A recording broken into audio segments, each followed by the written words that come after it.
Hər vaxtınız xeyir. Cənab nazir, Azərbaycan vətəndaşlarının xarici ölkələrə səfərlərinin asanlaşdırılması məqsədi ilə hansı ölkələrə vizasız gediş-gəlişin tətbiqi nəzərdə tutulur? Bu ölkələrin sayının artırılması istiqamətində Xaricilər Nazirliyi mütəmadi fəaliyyət göstərir.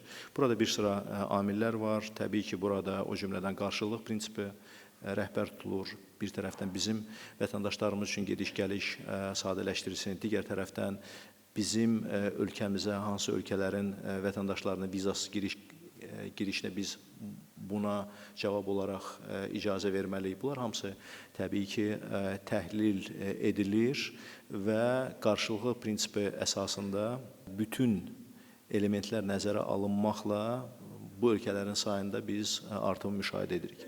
Son illərin biz statistikasına baxsaq, məsəl üçün son illər ərzində, bir neçə il ərzində Avropa ölkələri sırasından deyək ki, Albaniya, Serbiya, Birləşmiş Ərəb Əmirlikləri, Yaxın Şərqdən Qətər, Mərakeş, Çin bu ölkələrə bizim vətəndaşlarımız üçün gediş-gəliş vizasız tətbiq edilib. Mən ümumi vətəndaş pasportları üçün, yəni hər bir vətəndaşa şamil olunan halları deyirəm. Çünki biz diplomatik və ya xidməti pasportlar barədə danışırıqsa, orada say xeyli daha çoxdur.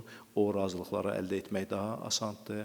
Yalnız 2025-ci ildə biz diplomatik və xidməti pasportlar sahiblərinin vizadan azad olmasına dair 10 saziş imzalamışıq müxtəlif ölkələrlə və belə ölkələrin sayı ümumilikdə 74-dür. Hal-hazırda 5 ölkə ilə vizadan azad olması barədə qarşılıqlı şəkildə ümumi vətəndaş pasport sahibləri üçün hal-hazırda işlər davam edir. Qurumlararası razılaşmalar gedir, qarşı tərəfdən sənəd layihələri üzrə danışıqlar gedir. Mən əminəm ki, 2026-cı ildə də biz əlavə ölkələrin həmin siyahıya əlavə olmasının şahidi olacağıq.